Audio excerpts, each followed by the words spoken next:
Oui, donc bonjour à tous, donc Frédéric Andrès. Alors ça me fait rire parce qu'on me dit toujours que je parle beaucoup et là j'ai eu du mal à avoir le micro. J'ai trouvé mes maîtres. Bon voilà, alors moi je me présente, depuis quelques temps, ça fait 20 ans là, que j'ai monté une société après avoir travaillé 15 ans à Airbus Industrie. J'ai quitté ce monde de l'aéronautique passionnant parce que j'ai découvert des travaux de scientifiques dont personne ne parlait, les travaux de Georges Lakhovsky qui en 1920-1930 avait mis en évidence que nos cellules oscillent et émettent des rayonnements et qu'on pouvait soigner les gens en émettant des rayonnements sur les personnes, mais des bons rayonnements pour relancer l'oscillation des cellules. De là, je suis arrivé à découvrir les travaux de Roland Plauché, qui est toujours de ce monde. Roland Plauché qui est passé sur Arte il y a à peu près 30 ans et qui a trouvé une solution pour amener des informations dans des milieux pour relancer les processus biologiques. Alors ça peut être dans l'eau, les lisiers, les fumiers, les sols.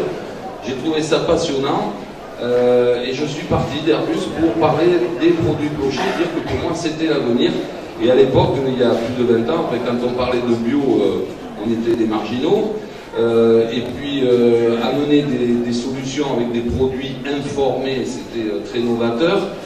Ensuite, je me suis intéressé à la mémoire de l'eau, aujourd'hui qui est bien remise au bout du jour à travers les travaux de Montagnier. Je vous conseille d'aller voir, on a retrouvé la mémoire de l'eau sur le site YouTube.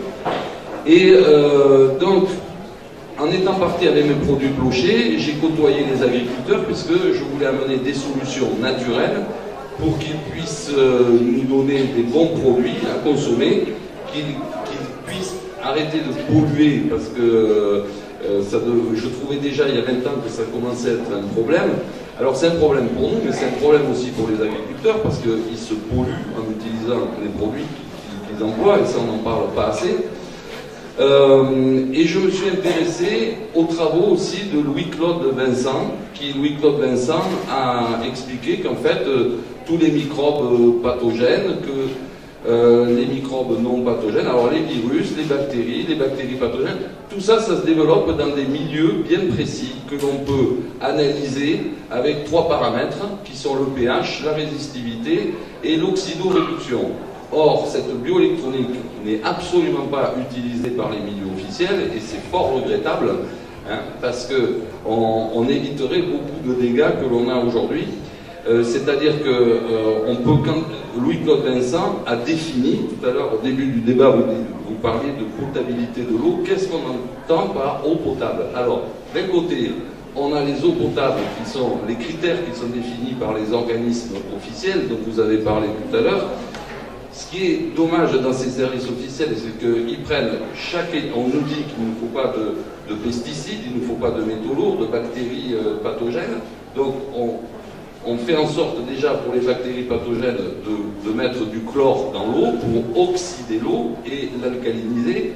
Mais cette eau qui est oxydée et alcalinisée, on oublie totalement de dire que ça amène à des terrains à cancer. C'est ce qu'a démontré Louis-Claude Vincent, plus d'autres chercheurs qui l'ont mis en évidence.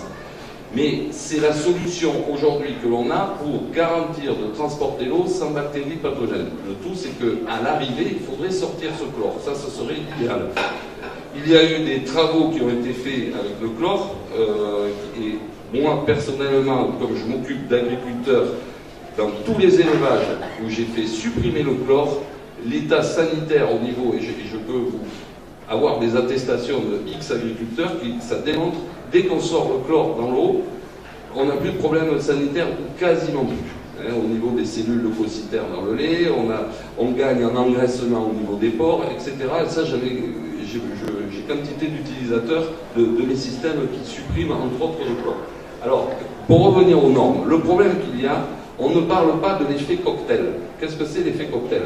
On va déterminer des normes pour chaque paramètre, pour chaque herbicide, pour une molécule donnée, mais il n'y a pas de norme aujourd'hui pour un mélange de différentes molécules. Et ça, c'est un gros problème. Et si on réfléchit aussi avec du bon sens paysan, on établit des normes sur des produits, des molécules, on va dire, indésirables. Mais on n'a pas besoin de normes. On sait très bien qu'on n'est pas fait pour boire des herbicides, pour que... Voilà, on est sur Terre pour boire une eau qui est débarrassée de toutes ces substances. On n'a pas besoin d'avoir de chiffres à l'appui, parce qu'il y a après, outre l'effet cocktail, il y a l'effet aussi cumulatif. C'est-à-dire que d'année en année, on va accumuler. Et c'est comme ça qu'aujourd'hui, on voit des personnes qui ont des métaux lourds. Il y a des moyens aujourd'hui avec... je vous ai parlé de Lakowski, maintenant vous avez Lakowski qui a travaillé sur les rayonnements, mais aujourd'hui, grâce à ces travaux, ces premiers travaux, vous avez des machines qui sont absolument pas reconnues par la médecine officielle, hélas, qui sont capables de vous dire si vous avez des métaux lourds, si vous avez du mercure, du plomb, etc. dans votre organisme, sans faire même de prise de sang. Voilà. Donc il y a cet effet cumulatif. Et alors, moi, ce qui me fait drôle, c'est quand on dit cette eau, elle ne doit pas être bue par une femme enceinte ou par un enfant. Ça veut dire quoi? Ça veut dire qu'un enfant et une femme enceinte ne peuvent pas la boire, mais une dame qui n'est pas enceinte, elle peut la consommer, et un homme, bon, qui n'est pas enceinte, c'est sûr, mais lui aussi, il peut la consommer. Ça paraît aberrant. C'est pour tous les organismes vivants. Voilà. Ensuite, il y a un autre problème où là, moi, je suis scandalisé, c'est sur l'histoire des minéraux dans l'eau. Il est prouvé que nous sommes des hétérotrophes, c'est-à-dire que nous assimilons les minéraux par le végétal, et les végétaux, eux, sont autotrophes, ils assimilent les minéraux qui sont dans l'eau. Donc, l'animal et l'humain, pour assimiler les minéraux, qu'est-ce qu'il doit faire? Il doit consommer du végétal. Voilà. Ça, on ne le dit pas assez, et on voit des pubs avec des eaux, je ne vais pas citer les marques, qui sont hyper gavées de minéraux. Les gens en consomment à outrance, et qu'est-ce que font ces minéraux qui ne sont pas assimilables? Eh bien, ils encrassent l'organisme, et vous avez des gens qui font des calculs rénaux régulièrement à cause de différents minéraux qui sont dans l'eau, qui ne sont pas passés par le stade végétal. Alors tous ces travaux, c'est pas moi qui les ai faits, je les invente pas, mais après j'expérimente sur le terrain. Et pour revenir, alors, le problème aujourd'hui c'est quoi? C'est l'agriculture. Alors, on va taper sur les agriculteurs, ouais, vous polluez, c'est de votre faute. Bon. Mais qui leur a dit d'utiliser les produits qu'ils ont utilisés pendant 50 ans? On les a poussés sur une voie, on les a poussés sur une voie en leur disant utiliser du NPK à fond les ballons. Alors le NPK, ben, c'est de l'azote, potasse et phosphore. Utiliser ces trois ingrédients, en fait, ce sont les trois éléments qu'une plante a besoin au minimum pour pousser. Et ça, c'est Liebig, de la famille des soupes Liebig, qui l'avait mis en évidence. Voilà. Donc, alors, je termine vite. Avec... oui, je suis bavard, je sais. Alors, mais ça c'est la clé du problème, ça. Parce que, en fait, comme on est parti sur le NPK, on a fait des plantes qui ont poussé déséquilibrées. Elles ont pris le N, le P, le K, et elles n'ont pas pris tous les autres oligo-éléments qui sont nécessaires à une pousse équilibrée. Et c'est cette pousse équilibrée qui va faire que les plantes ne vont pas tomber malades et ne vont pas avoir de parasites. Ça a été démontré par un ingénieur, directeur de recherche à l'INRA, quand même, Francis Chaboussou, qui a écrit des livres là-dessus et qui s'est fait taper dessus pour voir comment. Et il a démontré qu'en fait les plantes, elles étaient malades parce qu'elles poussaient déséquilibrées. Et alors, ça veut dire quoi? Si elles ont poussé déséquilibrées, nous on va manger déséquilibré. Et après on est obligé de faire des cures de magnésium, se complémenter parce qu'on n'a plus ça dans l'alimentation. Ça a été aussi démontré par le docteur vétérinaire Kikando, qui a écrit 3 livres là-dessus.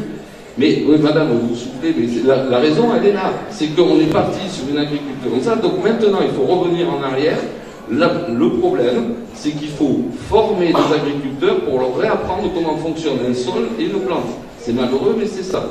Et c'est ce que j'essaye de faire modestement avec d'autres personnes qui ont plus de compétences que moi. Et petit à petit, on crée des groupes d'agriculteurs qui font des expérimentations, qui en parlent aux autres, et c'est en train de changer petit à petit. Donc il y a quand même de l'espoir. Voilà, maintenant je me tais.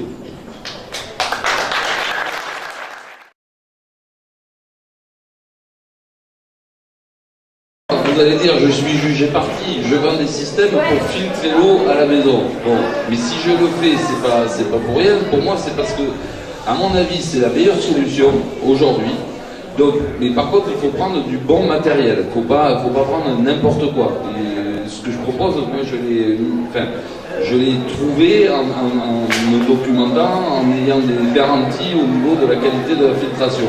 Donc pour l'école, soit ça m'est arrivé de vendre par exemple des osmoseurs pour l'école, que les enfants aient de l'eau, voilà. Ou alors, si les parents ont un osmoseur ou un système de filtration à la maison, mais les enfants partent avec de l'eau, non pas en bouteille. Moi voilà, j'ai une gourde métallique, voilà, j'ai pas de plastique. Voilà. Et mon eau osmosée, elle est là-dedans. Voilà, ça c'est non, elle n'est pas en alu non plus.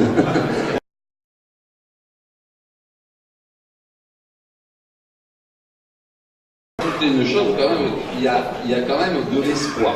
Il y a des prises de conscience de la part de tout le monde. Il ne faut pas que vous sortiez de là en disant bon, on est foutu, on ne sait pas comment faire. Il y a des solutions. Alors, la solution, déjà au niveau de l'agriculture, il faut, et ça il y en a beaucoup qui commencent à en parler, réintroduire du carbone dans les sols. Hein, le carbone, c'est-à-dire remettre quelque part de l'humus dans les sols. On sait que plus on va avoir de l'humus au niveau des sols, plus on va avoir de la rétention d'eau.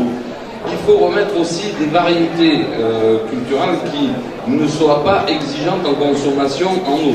Parce qu'on a mis à disposition aussi, il faut savoir, des graines de plantes qui sont très consommatrices d'eau. Donc déjà, il faudrait revoir à ce niveau-là. Ensuite, il faut savoir aussi qu'un agriculteur, quand il traite et qu'il utilise de l'eau qui est filtrée, eh bien, l'expérience montre qu'il peut mettre beaucoup moins de produits de traitement, que ce soit des produits chimiques ou des produits même naturels. Alors ça, c'est aussi important et c'est ce que je fais faire à tous les agriculteurs que je suis. Et ils diminuent déjà d'entrée de 40 à 50% les produits.